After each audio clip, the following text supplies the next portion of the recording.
Katika anga la soka la Tanzania, mwezi huu wa Juni umejaa mvumo wa tetesi kali, mikataba ya kuvutia na heka zisizoisha katika dirisha la usajili. Vilabu vikubwa nchini, Simba Sports Club, Young African na Azam FC, viko katika harakati za kupambana si kwa vikombe, bali kwa saini za wachezaji nyota wanaweza kuleta tofauti msimu ujao. Ni kipindi ambacho kila habari, kila mazungumzo ya chini kwa chini yanageuka kuwa gumzo mtandaoni na mitaani. Simba Sports Club, mabingwa wa kihistoria na wenye njaa ya kurudi kileleni, wanapitia kipindi kigumu cha kufanya maamuzi magumu, huku wakikumbana na changamoto za kulinda nyota wao. Mohamed Hussein Zimbwe, beki wa kushoto mwenye uzoefu na mchango mkubwa kwa klabu, ameikataa ofa ya mkataba wa miaka 2 wenye thamani ya dola 200,000 kutoka Simba. Uamuzi huu umeacha maswali mengi na kufungua milango ya tetesi kuwa huenda anafikiria kujaribu changamoto mpya, labda nje ya mipaka ya Tanzania. Hadi sasa hakuna mpango mwingine rasmi uliowasilishwa kwake, jambo linalozidi kuongeza utata wa hatima yake. Wakati huo jina la Jean Charles Ahoua linaendelea kung'ara.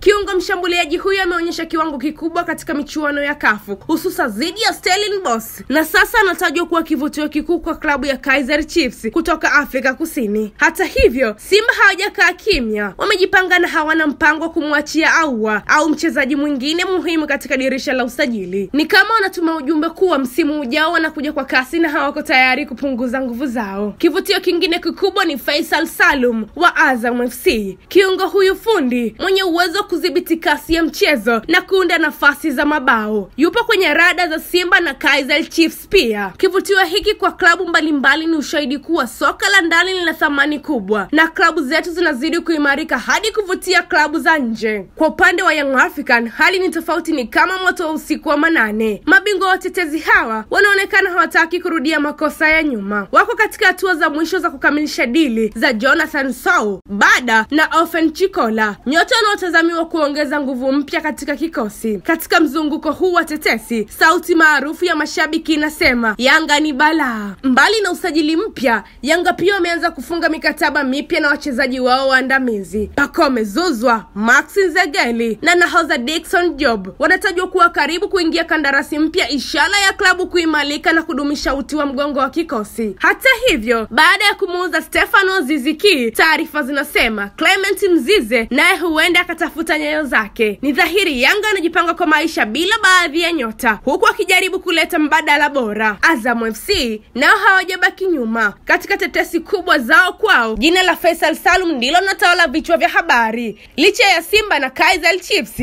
kuonyesha nia, Azam bado na nafasi ya kumshawishi mchezaji huyo kusalia. Lakini swali ni moja, je, wanaweza kumshawishi nyota anayemezewa mate na wakali wa Afrika? Katika muhtasari wa yote, Simba wanapambana kuzuia wimbi la kutoka kwa wachezaji wao muhimu. Yanga wanatandaza harakati zao kwa umakini kuongeza nguvu, na Azam FC wanakumbwa na changamoto ya kulinda hazina yao. Dirisha hili la usajili si la kawaida, linahitaji akili, fedha, maamuzi ya busara na hisia kali za soka. Ni msimu wa matumaini na wasiwasi. Mashabiki wanasubiri kwa shauku kuona ahadi za klabu zikigeuka kuwa na majina ya rasmi kwenye jezi mpya. Katika kila kona ya jiji, kahawa za asubuhi zimejaa mijadala, nani anakwenda wapi. Hii si hadithi ya kawaida, ni simulizi ya soka la Tanzania likiwa kwenye njia panda ya ukuaji na ushindani mkubwa zaidi. Na kama kawaida ya soka letu, mwisho wa kila tetesi ni mwanzo wa ndoto mpya. Mwana Sports, makala hii imeandaliwa na Yusuf Ramazani Mpuma na imewakilishwa na Rahma Bilali. Hii ni Anal Sports.